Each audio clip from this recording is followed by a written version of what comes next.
On l'a vu que Dieu emploie un nouveau moyen pour parler à son peuple, des prophètes qu'on va appeler des prophètes scripturaires, parce qu'ils vont mettre leurs prophéties par écrit pour qu'elles soient conservées, pour qu'elles soient transmises de génération en génération, pour que la prophétie, au fur et à mesure d'ajouter de la révélation, eh bien, puisse constituer un tout. Les premiers de ces prophètes semblent être Abdias et Joël. On les a vus il y a peu de temps. Et si vous vous en souvenez, ou peut-être pas, mais dans Joël au chapitre 3 au verset 16, donc à la fin quasiment du livre de Joël, on lit de Sion l'Éternel rugit, de Jérusalem il fait entendre sa voix. Voilà, ça c'est une parole que vous trouvez en 3.16, Joël 3.16. Et lorsque vous commencez le livre d'Amos, dès le verset 2, vous retrouvez la même parole. De Sion l'Éternel rugit, et de Jérusalem il fait entendre sa voix. Donc, on voit que la révélation, elle se poursuit de prophète en prophète, et chaque prophète va apporter en quelque sorte sa pierre à l'édifice de la révélation. Donc cette révélation, alors bien sûr le prophète parle pour son temps, mais il parle aussi pour les temps à venir. Et dans ce domaine-là, eh bien la révélation du prophète, elle a plusieurs thèmes, des thèmes principaux. Très souvent, il sera question du devenir futur d'Israël, soit de sa captivité, soit de sa restauration, et aussi du devenir futur d'Israël dans des temps très éloignés. Il sera aussi souvent question du Messie, du Sauveur à venir dans les prophètes. Et donc on le voit que, et ça c'est une constante chez les prophètes, à la fois la prophétie, enfin la parole du prophète va être une dénonciation du péché de la nation dans le temps où le prophète vit, et c'est aussi une projection dans un avenir qui parfois va loin, ça va de dizaines d'années, enfin de quelques mois à des dizaines d'années, à parfois des siècles, et il y a des prophéties qui sont dans ces prophètes de l'Ancien Testament qui sont encore à accomplir, qui vont aller après nous encore. Donc Amos, prophète du 8e siècle, aux environs donc de 750, il remplit parfaitement ce cahier des charges du prophète. Il y a un beau verset au chapitre 3, verset 8, toujours dans cette idée du lion qui rugit. Il est dit: le lion rugit, qui ne serait effrayé? Le Seigneur l'Éternel parle, qui ne prophétiserait? Voilà, donc ce lion qui rugit, ben c'est Dieu, c'est Dieu. Et le prophète, c'est le porte-parole, c'est le traducteur du rugissement. Il vient traduire ce rugissement, cette parole spirituelle que l'humain ne peut pas forcément comprendre. Il vient la traduire et la porter au peuple. Lorsque, et pour finir sur cette image du lion qui rugit, qui utilisait ça ici, lorsque le lion rugit, on nous dit que c'est parce qu'il va passer à l'attaque. Le rugissement est un signe qu'il va passer à l'attaque. C'est le moyen pour le lion d'effrayer, de paralyser sa proie, et ensuite d'attaquer son adversaire. Et donc, de Sion l'Éternel rugit. Voilà, ça veut dire qu'il va se passer quelque chose. Et d'ailleurs, le texte d'Amos le dit, que la prophétie d'Amos, eh bien, elle va avoir lieu 2 ans avant le tremblement de terre. C'est une des conséquences des paroles de l'Éternel sur Israël à ce moment-là. Alors, on va essayer de situer le prophète Amos, essayer de le situer dans sa personne, de le situer dans son époque, et d'essayer de bien comprendre ce texte qui est finalement très intéressant, et on va le voir en conclusion, qui est vraiment finalement très proche de nous aussi. On peut vraiment considérer qu'on vit un temps comme celui d'Amos. Alors, on nous dit qu'Amos signifie pesant, fardeau, par extension, son nom signifierait porteur de fardeau. Alors, c'est le seul personnage dans l'Ancien Testament qui porte ce prénom, ce nom. Il n'y en a pas d'autre. Voilà, c'est un nom unique, et donc le nom de l'homme est donné au livre. C'est Amos, c'est le nom du prophète Amos. Alors il vit quand, ce prophète? Il agit quand? Il parle quand? Eh bien, on avait vu qu'on avait une difficulté avec Abdias et Joël parce qu'on pouvait difficilement les situer. En tous les cas, le texte ne nous disait pas quand ils avaient prophétisé, mais pour Amos, c'est plus simple. Il dit au verset 1, « Parole d'Amos, l'un des bergers de Tekoa ». Donc Tekoa, c'est une ville qui est bien identifiée en Juda. Vision qu'il eut sur Israël au temps d'Ozias, roi de Juda, et au temps de Jéroboam, fils de Joas, roi d'Israël, 2 ans avant le tremblement de terre. Donc, temps d'Ozias et temps de Jéroboam, ça nous conduit au milieu du 8e siècle, vers 750. Alors, les 2 années avant le tremblement de terre, ça ne nous aide pas beaucoup, parce que dans l'Ancien Testament, il n'est parlé qu'une seule fois de ce tremblement de terre qui a dû être impressionnant. C'est dans Zacharie au chapitre 14. Voilà, il est resté quand même comme quelque chose qui a marqué l'inconscient collectif du peuple. Dans Zacharie au chapitre 14, il est dit, verset 5, « Vous fuirez comme vous avez fui devant le tremblement de terre au temps d'Osias, roi de Juda. » Donc voilà, donc ça a été un tremblement de terre qui a marqué les esprits, mais on ne sait pas le dater. Mais il est quand même précisé ici que c'était au temps d'Osias. Et ça nous aide encore à resserrer le temps de la prophétie de Amos, parce que quand on disait le livre des rois, on nous dit que Osias a commencé son règne la 27e année de Jéroboam. Et Jéroboam, lui, il a eu un règne qui a duré 40 ans. Donc, forcément, le ministère d'Amos, il a eu lieu pendant les 13 dernières années de Jéroboam. Donc, c'est à la fin du règne de Jéroboam que Amos vient et apporte sa parole. Donc, alors, selon que vous regardez certains commentaires, ça va vous situer ça en 780, d'autres en 750, donc je ne vais pas vous donner des dates parce que ça reste imprécis, mais ça on peut situer, c'est que c'est surtout vers la fin de la royauté de Jéroboam. Et ce qu'on sait donc, c'est que, c'est ce qu'on a découvert dans le livre des rois, des chroniques, c'est que c'est une période de grande prospérité, étonnamment, on avait vu ça la dernière fois, étonnamment, alors que c'était une période très décadente, étonnamment du temps de Jéroboam et du temps d'Ozias, il y a Juda et Israël vont très bien, ils ont eu des victoires militaires éclatantes, ils ont repris le territoire et ils ont pris les frontières qu'il y avait au temps de Salomon, ce qui est extraordinaire. Et on avait expliqué ça la dernière fois par le fait que l'Assyrie, qui était le grand ennemi de l'époque, eh bien avait mis sous l'étouffoir, il avait vaincu la Syrie, et puis ça avait permis à Israël et à Juda d'avoir plusieurs années de liberté. Donc période de prospérité, donc pourquoi? Parce que Israël et Juda contrôlant toutes les routes commerciales qui étaient autour d'Israël, ça avait produit de l'enrichissement dans le pays. Mais ce qu'on apprend avec Amos, surtout, c'est que l'enrichissement, il s'était fait au détriment du peuple.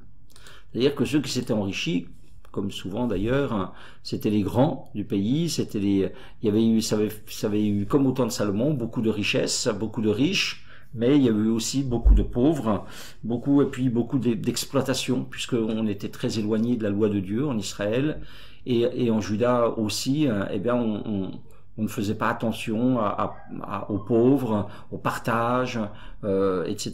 Et puis donc il y avait régné l'exploitation et la misère au milieu du peuple. Ça, c'est un peu la photographie de la situation sociale à la fin du règne de Jéroboam, quand Amos va intervenir.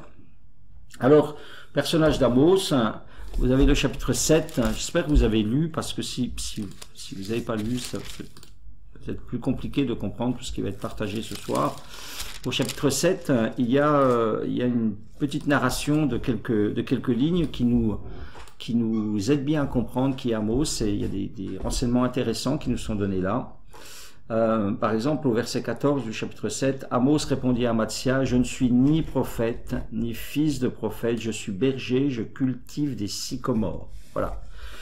Donc, qui est Amos? Ben, c'est un ouvrier agricole, c'est un berger, c'est un homme de la terre, et quand il dit qu'il n'est pas prophète, ça veut dire qu'il n'est pas prophète de profession, ça veut dire il n'est pas comme ces prophètes qu'on avait vus jusqu'à présent, des gens qui étaient dans des écoles de prophètes, qui avaient appris à être des prophètes, Lui non, il dit moi j'ai pas fait une école de prophètes comme il en existait au temps d'Élisée ou au temps d'Élie.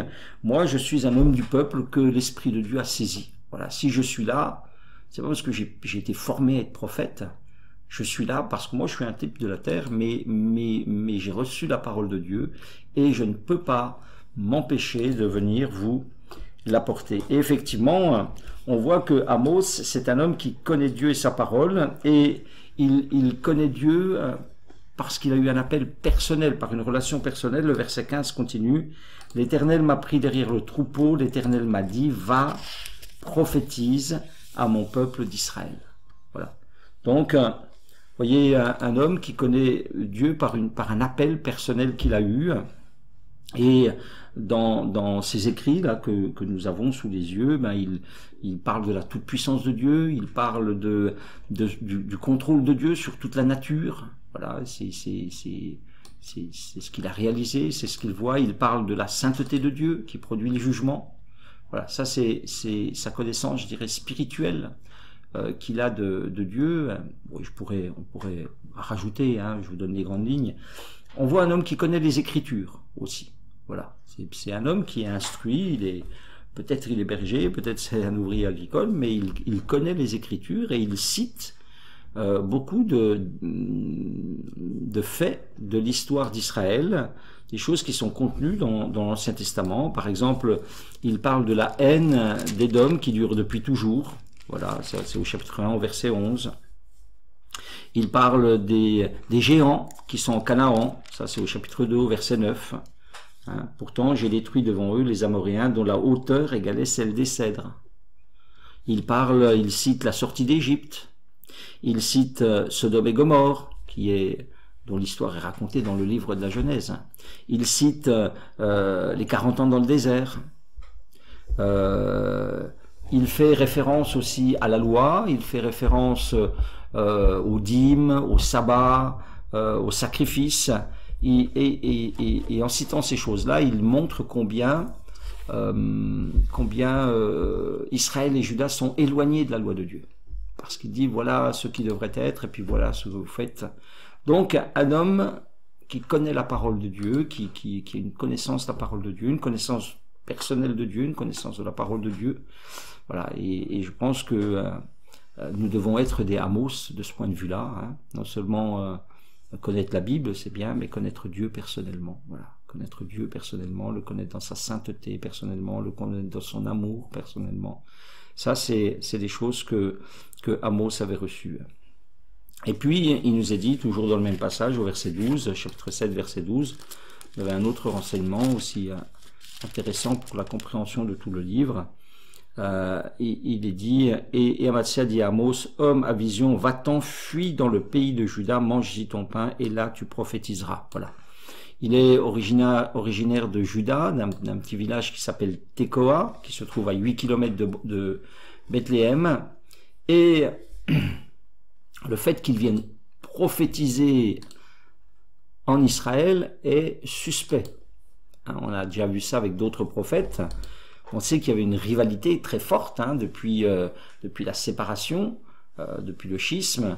Il y avait une rivalité très forte entre Juda et Israël, et surtout du point de vue du culte. Surtout du point de vue du culte. En Juda, on a vu que, eh bien, quand même, le peuple et les sacrificateurs étaient plutôt restés fidèles au culte de l'Éternel. Mais on a vu qu'en Israël, très rapidement, on avait dévié, et en particulier dans le temps de Jéroboam II, hein, qu'on appelle Jéroboam II, eh bien oui, on faisait le culte à l'Éternel, mais on le faisait version Jéroboam I. C'est-à-dire, on le faisait en adorant les veaux qui étaient à Bethel, qui étaient à Dan, et justement là où Amos se rend pour prophétiser, c'est à Bethel. C'est là où il y a un veau, c'est là où, oui, on célèbre le culte à l'Éternel, mais en réalité, c'est un culte païen avec des habits bibliques. Hein. C'est ça la réalité, puisque il n'y a pas des Lévites qui font le culte parce qu'on respecte pas la loi de Dieu, etc. Et donc, Amos, il vient là, à Bethel, et vraiment, on doit mesurer une chose, peut-être vous n'avez pas mesuré en lisant Amos, c'est l'extrême courage de cet homme. L'extrême courage de cet homme. Il prophétise pas en Juda chez lui, il va en quelque sorte chez l'ennemi, il va en terrain ennemi, il va là où il y a de l'idolâtrie, il va là où il y a vraiment un culte étranger, et puis là il se plante en plein dans... c'est comme si, pour vous donner une idée, c'est comme si tout d'un coup vous alliez évangéliser en plein Lourdes, et que vous jetiez l'anathème sur Marie et sur le culte de Marie. C'est exactement ça. Que vous ayez un peu une idée de ce que fait le gars, c'est vraiment très très courageux. Et Amos, c'est un prophète dans la trempe de tous les prophètes, dans la lignée de tous les prophètes de l'Éternel, de ceux qui peuvent vraiment être appelés prophètes de l'Éternel. C'est que son but à lui, c'est quoi? C'est la réunion de toutes les tribus d'Israël, et c'est de les ramener dans l'alliance. Et c'est pour ça que vous voyez que sa prophétie, enfin ses attaques, elles ne sont pas adressées seulement contre Israël, mais aussi contre Juda, parce que il dit que le péché et l'abandon de Dieu, il est à la fois en Israël et aussi en Juda. Alors ça c'est le personnage, on a vu l'époque, on a vu le personnage, Amos. On peut parler de son message, enfin des grandes lignes, de ce qu'on peut, si on synthétise un petit peu tout ce qui est dit dans les 9 chapitres que nous avons pu lire. Alors vous avez quoi? Vous avez le premier grand point, c'est une dénonciation des péchés de la nation. Voilà. Je vous ai dit la dernière fois que Amos, c'est un prophète social. C'est-à-dire que à la différence de ceux qui l'avaient précédé, par exemple, oui, alors Élie, quand il y avait une injustice, quand Achab avait fait tuer Naboth, oui, il était allé reprendre Achab parce que il avait mal fait. Ou quand Nathan va reprendre David au sujet d'Uri, oui, il va le reprendre, mais c'est une démarche sur un cas particulier où on va dire au roi, eh bien, qu'il a dépassé les limites, qu'il a dépassé ses droits. Mais là, avec Amos, c'est toute la société qui est en accusation. C'est toute la société qui est en accusation, et il dénonce pêle-mêle. Et je vais vous donner un petit peu les grandes lignes, peut-être certains versets à chaque fois. Il dénonce déjà le mépris de la loi. Voilà. Alors, en particulier en Juda, qu'est-ce qu'il dit? Voilà, il dit Juda sera jugé. Pourquoi? Parce qu'ils ont méprisé la loi de l'Éternel et qu'ils n'ont pas gardé ses ordonnances. Juda. Hein, que dire d'Israël qui allait bien plus loin dans l'abandon de Dieu. Il dénonce le mépris de la personne humaine. Au chapitre 2, au verset 6, il dit « Parce qu'ils ont vendu le juste pour de l'argent et le pauvre pour une paire de souliers. » Et la paire de souliers, c'est peut-être la chose qui avait le moins de valeur. C'était rien du tout, quoi. Voilà le prix d'un homme, le prix d'une paire de souliers, hein, c'est-à-dire aucune valeur. Il dénonçait l'oppression des pauvres. Chapitre 2, verset 7.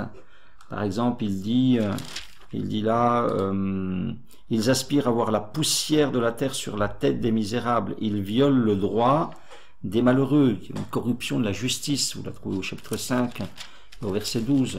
Là, je vous donne un seul verset, mais c'est des choses qui sont un peu récurrentes dans son message, dans ses différents messages. En fait, c'est des messages. Hein. Ce qui nous est rapporté ici, c'est les prédications qu'il adressait là à Bethel ou dans le pays d'Israël. Il le dit au chapitre 5, verset 12, « Car je le sais, vos crimes sont nombreux, vos péchés se sont multipliés, vous opprimez le juste, vous recevez des présents, vous violez à la porte le droit des pauvres. » Voilà. Et un petit peu plus loin, voilà, il dit, il y a plus de... faites régner à la porte la justice, et peut-être l'Éternel, le Dieu des armées, aura pitié de vous. Voilà, ça c'est...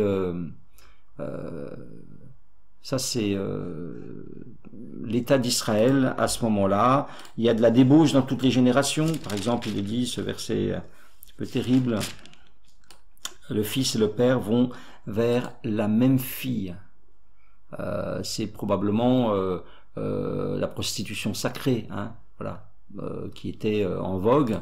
Et donc, quelle que soit la génération, on avait ce péché-là. Vous aviez la falsification des poids et des mesures, chapitre 8, verset 5, c'est-à-dire qu'il n'y avait pas pas d'honnêteté, pas de justice, alors que ça c'était vraiment typiquement, et là, quand il dit ça, il fait directement référence à la loi, hein. La loi disait, tu n'auras pas un épha trompeur, tu devras, voilà, il faut vraiment que les mesures elles soient justes, hein. On trouvait ça souvent on trouve ça dans la loi, dans Exode, dans Deutéronome.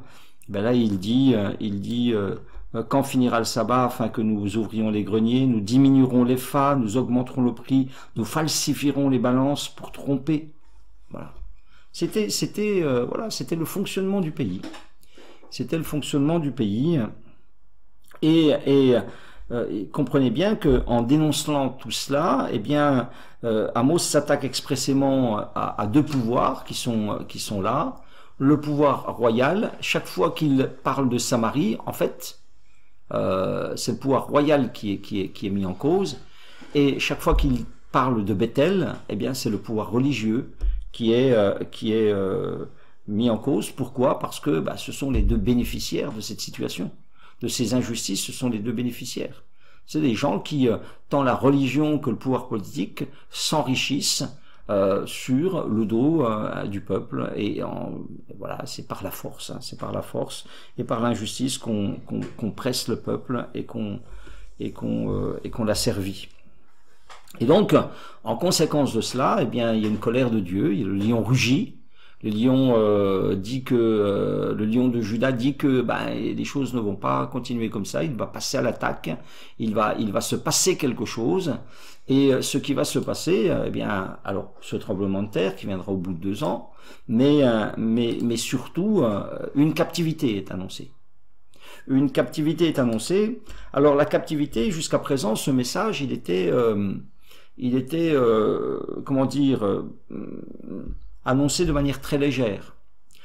Si vous étiez au culte dimanche, on a parlé de la femme de Jéroboam qui va voir le prophète Akazia. Et là, le prophète Akazia, il le dit déjà. Hein, il dit, alors ça, c'est 200 ans auparavant. Hein, mais déjà, là, c'est 1 roi 14.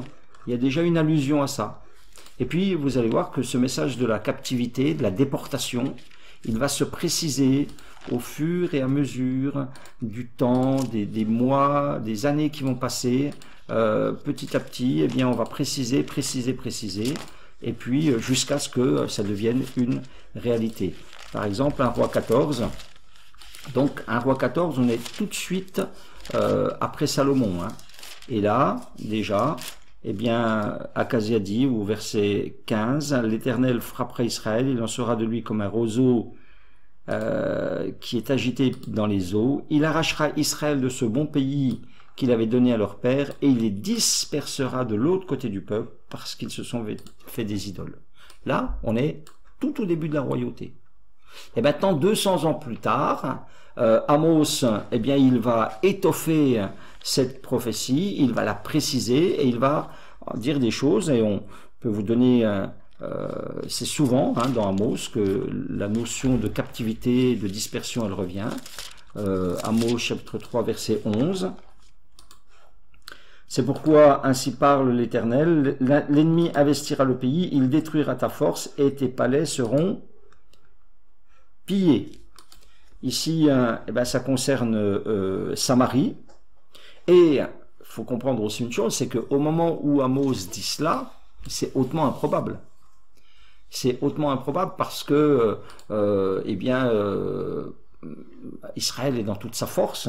Il a retrouvé donc les frontières du temps de Salomon, et puis tout ça, ça a l'air très très très loin. L'ennemi a l'air très très loin. Il y a une telle opulence, il y a une telle force, il y a une telle prospérité que voilà, c'est un message qui a l'air un peu déconnecté. Vous savez, comme aujourd'hui, quand on prêche aux gens, eh bien qu'il y a une perdition, qu'il y a un enfer, qu'il y a un jugement à venir. C'est tellement loin, c'est tellement loin de ce qu'on vit, loin de ce qu'on voit, que ça paraît improbable. Voilà. Et puis, au chapitre 5, au verset 27, chapitre 5, verset 27, il est dit là que, eh bien, cette captivité, je vous emmènerai captif au-delà de Damas. Au-delà de Damas. Voilà. Donc, au-delà de Damas, c'est au-delà de la Syrie. Voilà. Alors, c'est pas dit clairement, hein, mais c'est la Syrie. Et si effectivement, ce qui adviendra 30 ans plus tard, hein, parce que finalement, c'est 30 ans après Amos, que ces choses, elles vont se réaliser, ils vont être amenés, effectivement, au-delà de Damas, en Assyrie. Au chapitre 6, verset 7, d'ailleurs, le verset 1 commence comme ça. « Malheur à ceux qui vivent tranquilles dans Sion et en sécurité sur la montagne de Samarie. » Il ajoute encore au verset 3, « Vous croyez éloigner le jour du malheur et vous faites approcher le règne de la violence. » Et voilà ce qu'il leur dit. Hein, il dit, oh, vous êtes en sécurité, là, Sion c'est Jérusalem, et puis en Samarie, mais voilà, verset 7, c'est pourquoi ils seront emmenés à la tête des captifs, et les cris de joie de ces voluptueux cesseront. Au verset 8, il dit, je livrerai la ville et tout ce qu'elle renferme. Et au verset 14, il dit, c'est pourquoi voici, je ferai lever contre vous, maison d'Israël, dit l'Éternel, le Dieu des armées, une nation qui vous opprimera depuis l'entrée de Hamath. Alors j'ai regardé où se trouve Hamath. Hamath, c'est au nord de la Syrie, hein. Ça veut dire qu'ils avaient conquis jusqu'au-dessus du Liban, au nord de la Syrie. Ils étaient propriétaires de ça. Mais il dit depuis là, depuis la pointe où vous êtes aujourd'hui possesseur, eh bien ça va rentrer par là et ça arrivera jusqu'à Samarie, et c'est exactement ce qui se passera eh bien 30 ans plus tard. Au chapitre 7, au verset 11, il est dit voilà, car voici ce que dit Amos, Jéroboam mourra par l'épée, Israël sera emmené captif loin de son pays. Hein. Les gens avaient bien compris le message, hein. C'est un message qui était clair, c'est un message qui était direct. Au chapitre 7, verset 17, à ce religieux qui s'oppose à lui, il dit, ton champ sera partagé au cordeau, je dis à la moitié du verset, et toi tu mourras sur une terre impure, et Israël sera emmené captif loin de son pays. Chapitre 9, verset 9, voici, je donnerai mes ordres, je secouerai la maison d'Israël parmi toutes les nations, comme on le secoue avec le crible, sans qu'il tombe à terre un seul grain. Voilà, ça veut dire je vais faire, je vais dispatcher partout eh bien ce peuple idolâtre, ce peuple qui finalement ne veut pas de moi, quoi. Alors, on voit hein, les deux points principaux du prophète Amos, c'est dénoncer le péché et annoncer le jugement. Mais ce qui est remarquable aussi, c'est qu'il ne fait pas que ça. Il ne fait pas que dénoncer le péché et annoncer le jugement, il donne aussi la solution. Il prêche la repentance. Haïssez le mal, aimez le bien. Chapitre 5, verset 15. Il intercède pour le peuple coupable. À un moment donné, le chapitre 7 nous dit qu'il a des visions. Et dans les visions qu'il a, il voit les jugements que Dieu envoie. Il nous a dit quoi? Je vous en lirai une, par exemple, la première. Au moment où le regain commence à croître, c'est le regain après la coupe du roi, ça veut dire c'est l'herbe hein, qui commence à repousser. Et il voit que Dieu a commencé à envoyer des sauterelles. Et comme elles dévorent entièrement l'herbe de la terre, je dis, Éternel, l'Éternel, Pardonne donc, chapitre 7, verset 2, comment Jacob subsistera-t-il, car il est si faible? L'Éternel se repentit de cela n'arriva pas. Donc sur cette première vision, sur la deuxième vision, on voit bien un Amos qui intercède et qui arrive à épargner Israël. Voilà. Donc c'est ça. C'est beau aussi de voir ça. Et je crois qu'on a aussi une belle leçon pour nous de ce qu'on doit être. Pas seulement des chrétiens qui dénoncent et condamnent le péché, hein, qui montrent du doigt les mauvais comportements des uns et des autres, mais des chrétiens qui savent dire ce qu'il faut faire pour échapper et qui prient pour que les gens puissent échapper. Hein, nous sommes en quelque sorte quand même des médiateurs. Nous sommes des médiateurs entre Dieu et les hommes à l'image de notre Seigneur. Et nous devons eh bien pouvoir porter la parole de Dieu aux hommes et puis amener les hommes à Dieu. Ça c'est Amos. Voilà, il n'est pas seulement quelqu'un qui condamne, il est quelqu'un qui essaye de ramener le peuple à son Dieu. Pour peut-être, si vous avez lu peut-être le livre d'Amos, peut-être vous êtes un petit peu perdu dans toutes ces lignes et toutes ces choses, j'aimerais vous donner un plan, parce qu'il y a un plan assez clair quand même, du livre d'Amos. On va le diviser en 3 parties. La première partie, c'est les chapitres 1 et les chapitres 2. Là, vous avez le jugement de 8 nations. Hein. Et il est dit, je ne révoque pas mon arrêt. Ça veut dire c'est un jugement qui est irrévocable. Et effectivement, c'est irrévocable. Ce qu'il annonce là, eh bien, ça va s'accomplir. Alors, je ne sais pas si vous avez remarqué comment est construit son message. D'abord, il est question de 3 nations étrangères. Les Syriens, c'est Damas. Les Philistins, c'est Gaza. Et puis les Phéniciens, c'est Tyr et Sidon. Voilà. Déjà, il cible ces 3 nations-là. Après, dans un deuxième temps, il cible 3 nations qui sont apparentées à Israël. Apparentés, ça veut dire que ils sont de la même famille. C'est Ammon, c'est Moab et c'est Édom. Et puis il finit par le peuple élu, Juda et Israël. D'accord? Et si vous regardez la manière dont c'est fait comme un escargot, vous savez, comme un tourbillon. C'est un tourbillon qui va fondre. Alors, on est parti de la Syrie, hop, on est passé aux Philistins. Des Philistins, on est passé à Tyr et Sidon. Donc voilà, la Syrie, les Philistins, Tyr et Sidon. Ensuite, on retourne à Édom. Ensuite, Moab et Ammon. Ensuite, Juda. Et ensuite, eh bien, ça fond sur Israël. Parce que la cible de tout cela, c'est Israël. D'accord? Voilà, ça tourne comme ça, c'est comme un tourbillon. Hop, la Syrie, les Philistins, le Liban, hop, Édom, Moab, Ammon, Juda, et puis le point central, là où vraiment le jugement, ceux contre qui Dieu en a le plus, eh bien c'est Samarie. Et il était important qu'ils mettent Juda dans le jugement, parce que ça montre que, eh bien, il n'est pas là un envoyé de Juda venant dénoncer Israël, mais que, eh bien, il est un envoyé de Dieu dénonçant le péché et en Juda et en Israël. Et non seulement la Bible, mais l'histoire tout court confirme, eh bien, que tous ces annonces de jugement, hein, elles sont arrivées.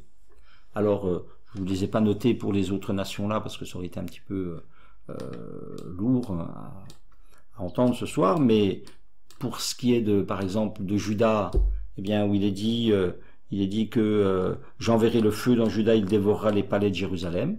Ça arrivera 150 ans plus tard. Et pour Israël, eh bien, il est dit que Samarie sera détruite, et ça arrivera 30 ans plus tard. D'accord?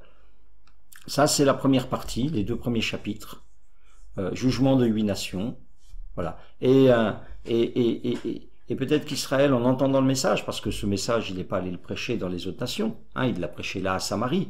Donc peut-être que, à Samarie, on se réjouissait, ou à Bethel, pardon, il allait le prêcher. Là, on se réjouissait d'entendre ce message-là. On se dit, oui, bah, ces nations-là, c'est normal qu'elles soient frappées.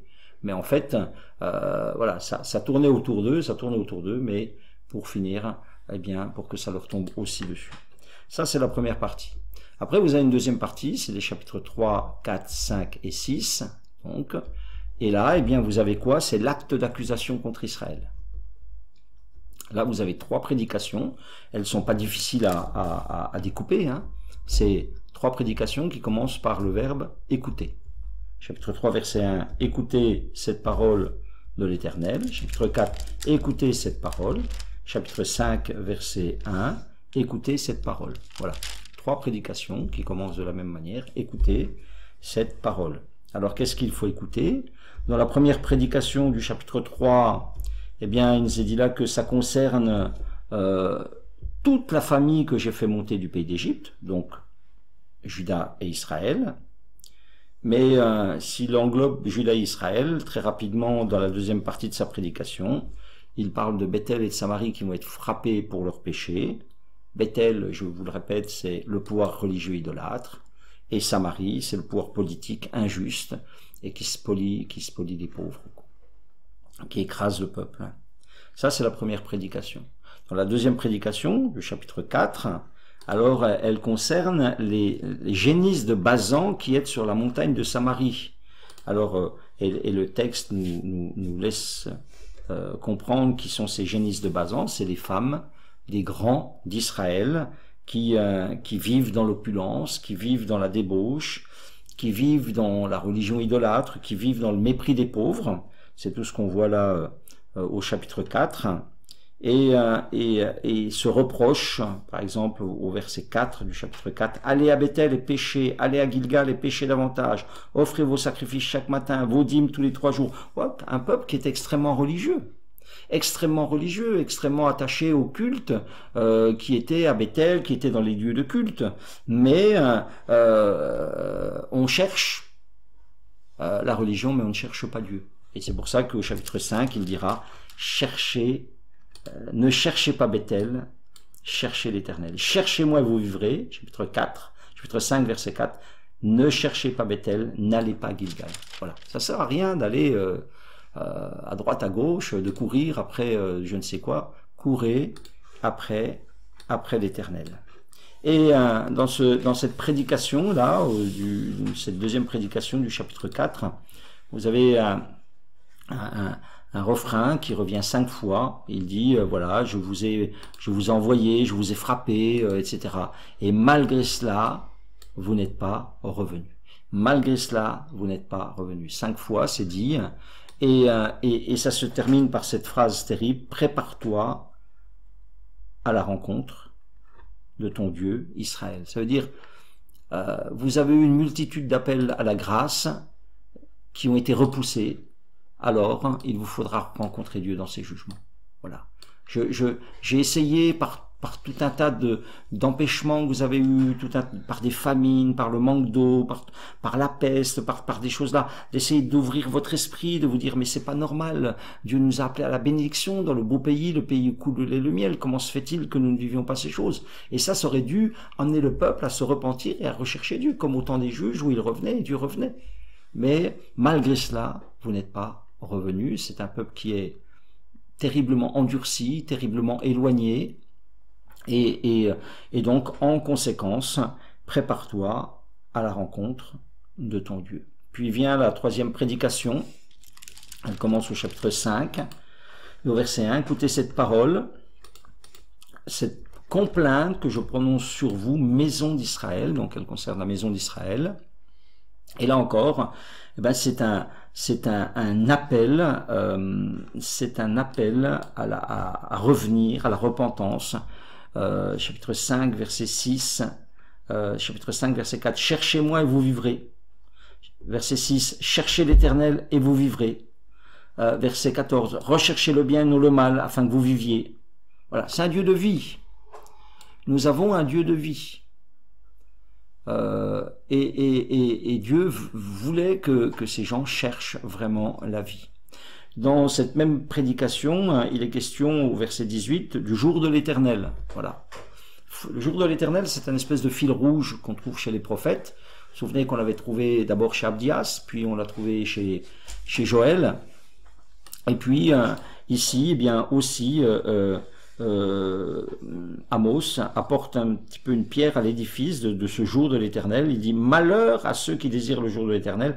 Qu'attendez-vous du jour de l'Éternel? Il sera ténèbres et non lumière. Voilà, peut-être que déjà ils attendaient, vous savez, comme les gens quand ils attendaient le Messie, ils pensaient que le Messie viendrait les délivrer des Romains, etc. Et puis finalement, voilà, ce jour de l'Éternel, qui était un des jours de l'Éternel, il n'a pas été ce qu'ils attendaient. Et là, il dit, eh bien, méfiez-vous, parce que le jour de l'Éternel ne sera pas ce que vous croyez. Il sera un jour de jugement. C'est des gens, ils se croyaient bien.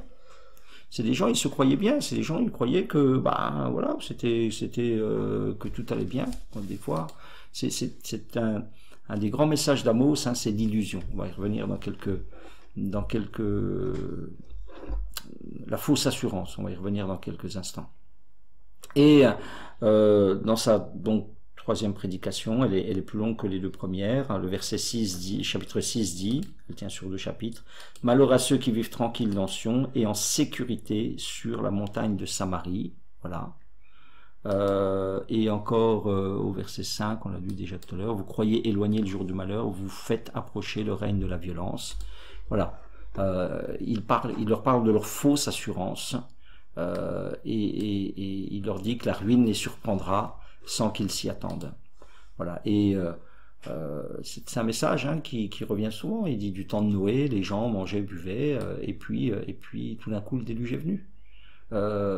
L'humanité vit souvent dans une espèce de fausse assurance. Il dit, ben, quand le Seigneur reviendra, les gens seront comme au temps du déluge, ils mangeront, ils boiront, ils profiteront de la vie, et puis subitement, voilà, subitement, au moment où on ne s'y attend pas, eh bien le jugement viendra. Vous voyez, c'est un message constant, hein. L'Écriture a des messages qui sont constants. Pourquoi? Parce que l'humanité, elle est constante aussi dans sa rébellion, elle est constante dans son éloignement de Dieu, quoi. Donc ça, c'était la deuxième partie. Première partie, le jugement des 8 nations. Deuxième partie, 3 prédications, des actes d'accusation de Dieu contre Israël. Voilà, c'est Dieu qui rugit, c'est le rugissement de Dieu. Il leur explique, voilà, pourquoi, eh bien, ça va mal tourner. Et puis vous avez une troisième partie, c'est des visions. À partir du chapitre 7 jusqu'au chapitre 9, vous avez des visions. Chapitre 7, le Seigneur l'Éternel m'envoya cette vision, et vous avez dans ces 3 chapitres-là 6 visions. 6 visions. Vous avez 5 visions de jugement. On a vu les 2 premières, quand il les a, Amos intercède et Dieu pardonne. Mais à la 3e, lorsque le prêtre de Bethel s'oppose ouvertement à la parole d'Amos, eh bien Dieu dit: je ne le lui pardonnerai plus. Voilà. Ça veut dire que la patience de Dieu, elle a des limites. Et il y a une dernière vision, chapitre 9, qui est la destruction du temple de Bethel. Peut-être, on a l'impression que c'est peut-être au moment du tremblement de terre. Frappe les chapiteaux et que les seuils s'ébranlent, brise sur leur tête à tous. Voilà, donc ça c'est 5 visions du jugement. 5 visions du jugement. Et puis ça se termine par une vision de restauration dans les 5 derniers versets, au verset 11. En ce temps-là, je relèverai de sa chute la maison de David, j'en réparerai les brèches, j'en redresserai les ruines, et je la rebâtirai comme elle était autrefois, afin qu'il possède le reste d'Édom et toutes les nations. Donc ça c'est voilà, il promet la bénédiction, hein. Je les planterai dans leur pays, verset 15, ils ne seront plus arrachés du pays que je leur ai donné. Et ça ressemble beaucoup à la fin de Joël. Joël dit un peu les mêmes choses. Vous avez toujours ça, hein, vous avez toujours un projet de restauration. Vous savez, Dieu, ce que Dieu veut, c'est la bénédiction de son peuple. Voilà. Mais il est, comme dit l'Écriture, obligé de les châtier. Voilà, pour pour ensuite leur faire du bien, il est obligé de les châtier, quoi. Et les versets que je vous ai lus, là au verset 11, c'est des versets qui ont été repris dans le Nouveau Testament, justement, dans le livre des Actes, lorsqu'il y avait un problème avec les païens qui étaient entrés dans l'Église, hein, puisqu'au début l'Église, elle était pour les Juifs, hein, l'Église était pour les Juifs, et puis l'apôtre Paul, il a commencé à les prêcher le salut aux païens, et quand il a raconté ça donc au concile de Jérusalem, eh bien Jacques, pour justifier que le salut était aussi pour les nations, hein, il va citer Amos, chapitre 15, verset 15, « Et avec cela s'accordent les paroles des prophètes, selon qu'il a été écrit, » et ça c'est les paroles d'Amos, « Après cela je reviendrai, je relèverai de sa chute la tente de David, j'en réparerai les ruines, je la redresserai, afin que le reste des hommes cherche le Seigneur, ainsi que toutes les nations sur lesquelles son nom est invoqué. » Donc déjà, du temps d'Amos, vous voyez, Amos voit très flou, hein, c'est très flou les prophètes, on nous dira dans le Nouveau Testament qu'ils voyaient d'une manière très floue les choses, mais il voit que la maison d'Israël elle va être restaurée et que ça servira aux nations. Voilà. Quand la Pentecôte va arriver, déjà Joël nous avait parlé de la Pentecôte avec le Saint-Esprit qui descend, et c'est cité au moment de la Pentecôte, et Jacques, reprenant Amos, dit, pourquoi est-ce que Israël a été restauré? Pourquoi est-ce qu'après la déportation, on est revenu et que la maison d'Israël, elle a été rebâtie? Mais justement pour ça. Pour qu'on soit le moyen d'apporter l'évangile, la bonne nouvelle du salut à ce monde. Voilà. Alors, voilà, ainsi se termine donc le plan de Amos, donc 3 parties très distinctes.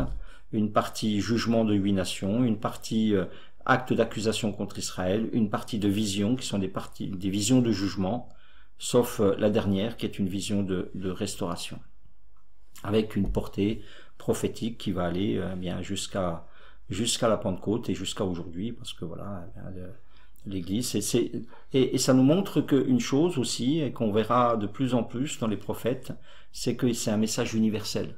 Voilà. Dieu ne s'intéresse pas seulement à Israël, il s'intéresse à toutes les nations. Et depuis longtemps, il s'intéresse à toutes les nations. Hein, c'est pas seulement le Dieu d'Israël, c'est le Dieu qui utilise Israël pour apporter le salut à toutes les nations. Tout ceci étant dit, on va peut-être voir quelques leçons que tout cela peut nous laisser pour nous aujourd'hui. Voilà comment et en quoi ce prophète qui a 2800 ans d'écart avec nous, en quoi est-ce qu'il nous parle encore? Premièrement, par exemple, une application pour aujourd'hui, c'est très importante, c'est la mise en évidence de la loi, d'une loi divine qui est la loi de cause à effet.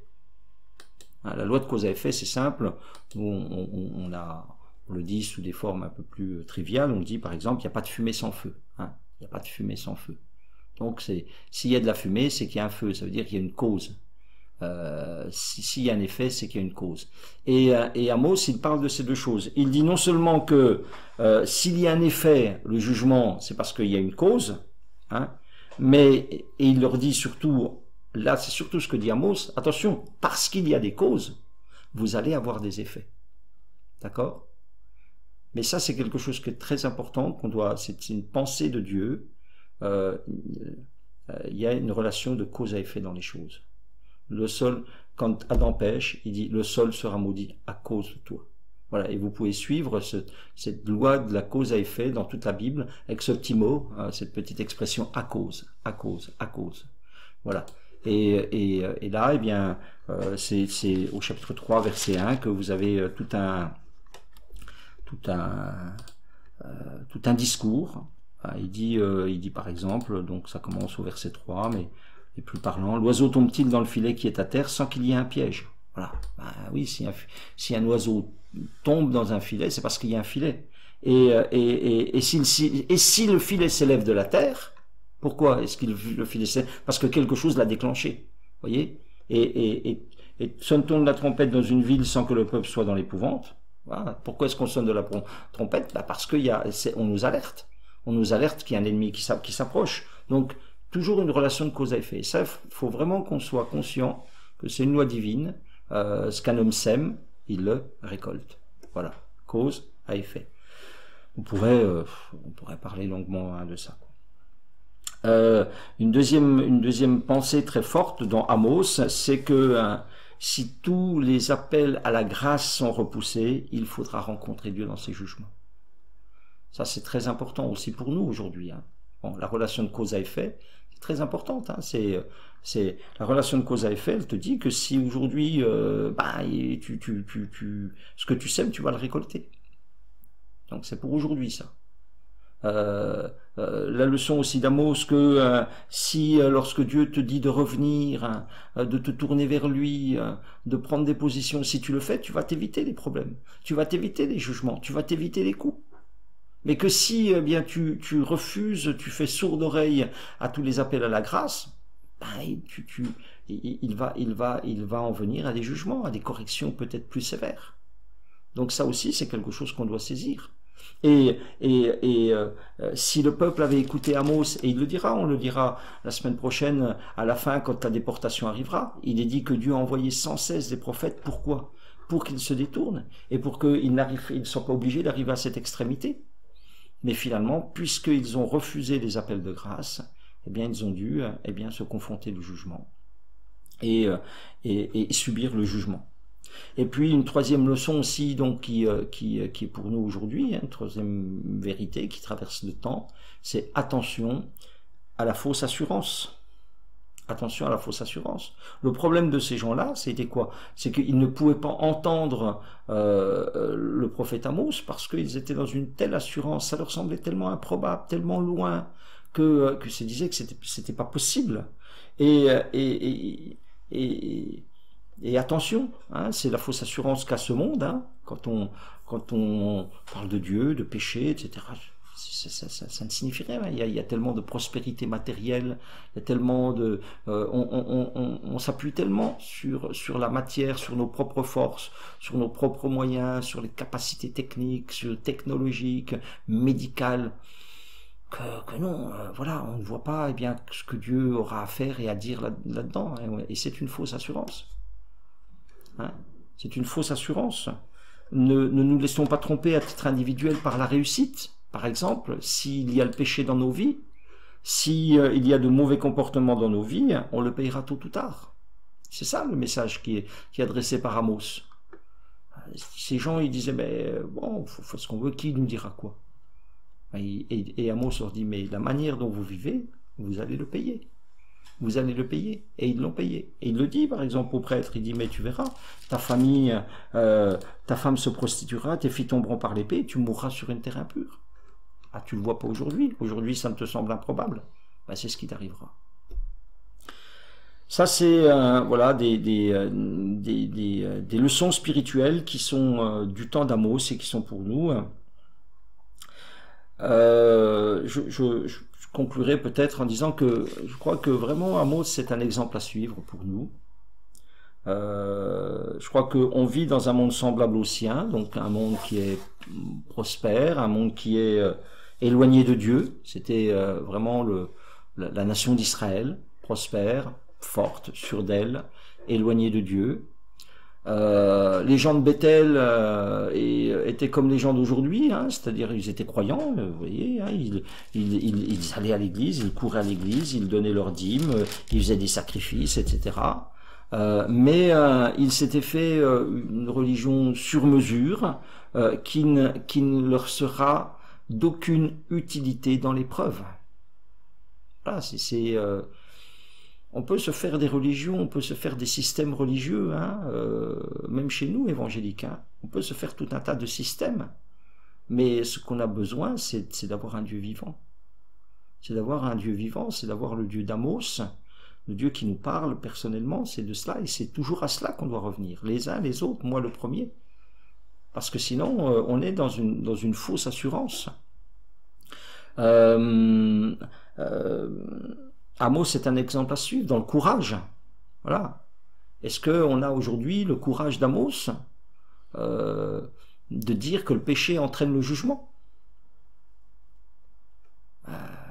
c'est pas, voilà, c'est vrai que vous savez que l'Église catholique a dit que l'homosexualité est un péché. Voilà. Alors elle le dit depuis 2000 ans, mais là elle vient de le ressortir, de le réaffirmer. Alors les gens sont un peu choqués, quoi. Les gens sont un peu choqués. Donc il y avait une émission avec des gens qui intervenaient, puis le journaliste, puis il y avait des gens, des catholiques et en particulier un homme très brillant, un jeune homme de 30 ans, très brillant, qui expliquait clairement pourquoi, oui, d'après lui, l'homosexualité était un péché. Voilà. Et c'était courageux. Et d'ailleurs, le journaliste lui dit, qui n'était pas du tout d'accord avec ça, il lui dit, mais c'est très courageux de votre part de le dire comme ça. Voilà. Est-ce qu'on a encore ce courage d'appeler le péché péché dans ce monde, hein, on aime bien, c'est vrai, et peut-être moi le premier, hein, un petit peu enrober les choses, ne pas être trop provocateur, ne pas être... voilà. Est-ce qu'on a le courage de dire aux gens qu'il est temps de revenir à Dieu et de se préparer à la rencontre de Dieu, hein? Il est réservé aux hommes de mourir une seule fois, après quoi vient le jugement. Voilà. Est-ce que, avec le temps, on n'a pas un message qui est un peu délayé, hein, délayé parce qu'on veut paraître, parce qu'on veut, voilà. Eh bien, Amos, lui, il a pas fait dans le paraître, hein, il a fait vraiment dans le avec autorité, mais il l'a fait parce qu'il avait vraiment cet appel de Dieu, il l'a fait avec autorité, il est allé dire vraiment ce qu'était la parole de Dieu, il est allé dire à ces gens, eh bien, combien ils étaient éloignés de Dieu, combien leur comportement était éloigné de Dieu. Et on se rend compte, et je vais finir avec ça, que finalement, Dieu ne cherche pas des professionnels de la religion. Hein? Je ne suis pas prophète. Je suis un berger, je plante des sycomores. Dieu cherche des hommes et des femmes simples, qui le connaissent personnellement. Et ceux-là, il peut les utiliser, en faire des instruments. Et en son temps, eh bien, Amos, en tous les cas, il n'a pas été écouté. Il a dit écouter, il n'a pas été écouté. Mais il a fait ce que Dieu lui a demandé. Voilà. Et c'est pour ça que son exemple nous est donné dans l'Écriture. Que le Seigneur soit béni pour tout cela. Voilà, et que nous puissions nous saisir de ce bel exemple pour nos vies. Amen.